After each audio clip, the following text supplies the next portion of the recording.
Tapos na yung graduation natin. May medal ka ba? Oo, syempre meron. Ako pa ba? Di nga. Ilan naman yung medal mo? Totoo kaya meron. Ito meron akong isang medal. Isa lang yung medal mo. Yung akin, marami. Tignan mo. 3. Wow, ang dami mo namang medal, Angel. 3. Siyempre, matalino kaya ako. Ako yung first honor sa amin. Tapos, tingnan mo may malaki pa akong medal. Wow, akin kasi isa lang. 3rd honor lang kasi ako. Ibig sabihin lang nun, mas matalino ako kaysa sa'yo. Oo na, Angel, mas matalino ka na kaya sa akin. Nasaan kaya si Makoy? Siguro madaming medal yun. Sus! Paano naman dadami yung medal nun? Hindi nga yung gumagawa ng assignment. Tapos, palagi pa siyang absent. Pag may test kami, palagi yung perfect si Makoy. Kaso lang, palagi nga siyang absent. Aanhin mo naman yung perfect score kung absent ka palagi. Buti pa ako. Madami akong medal. Sabi ni teacher, sayang daw. First honor sana ako. Mikay! Tignan mo, ayun na si Makoy. Itanong natin kung marami siyang medal.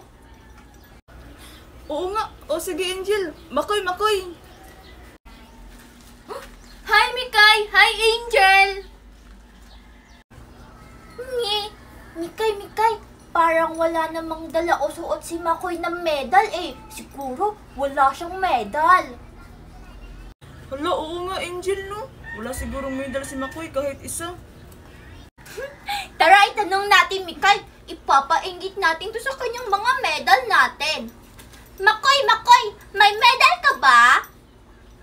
Ha? Medal? Wala Ito lang meron ako. Picture ko kanina. Picture lang? May ganyan din naman kami sa bahay Wala ka bang medal kahit isa? Oo nga, Makoy. Akala ko ba matalino ka? Ba't wala kang medal?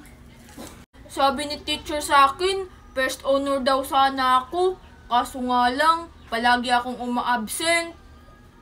Oo nga, Makoy. Palagi ka kayang hinahanap ng teacher sa akin kasi magkapitbahay daw tayo.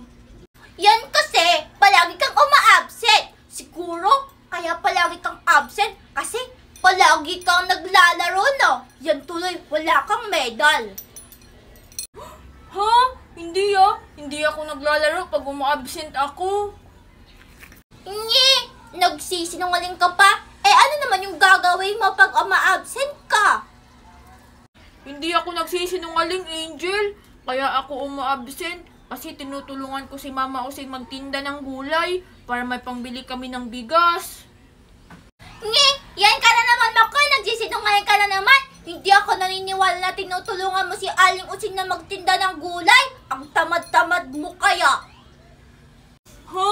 Hindi ako nagsisinungaling, Angel. Totoo yung sinasabi ko. Hindi naman kasi kami katulad mo na mayaman. Sus! Nagpapaawa-awa effect ka na naman dyan. Hindi ko naman kasalanan na mayaman kami, no? Tapos naiinggit ka. Ha?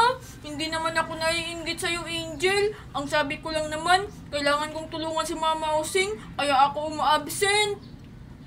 Oo, Angel. Totoo yung sinasabi ni Makoy. Huwag mo na siyang awayin. Nakikita ko siya nagtitinda ng gulay. Ha? Totoo pala yung sinasabi mo, Makoy. Kawawa ka naman pala. Sorry, hindi ko alam. Akala ko nagsisinungaling ka lang. Ba't mo ba kasi ako inaaway, Angel? Porkit wala akong medal, ginawa ko naman lahat para makapag-aral ng maayos. Hala, lagot ka, Angel. Pinaiyak ko si Makoy. Hala, wala lagot. Makoy, wag ka na umiyak. Kung gusto mo, sa'yo na lang tong medal ko, para hindi ka na malungkot.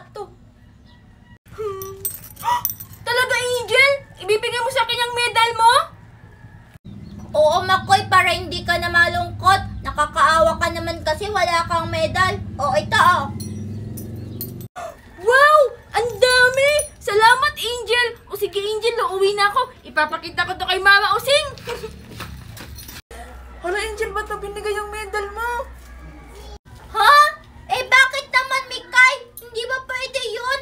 Eh, malungkot kasi si Makoy kasi wala siyang medal. Kaya binigay ko na lang yung medal ko sa kanya. Hindi yun pwede, Angel. Lagot ka talaga sa daddy ni Star mo.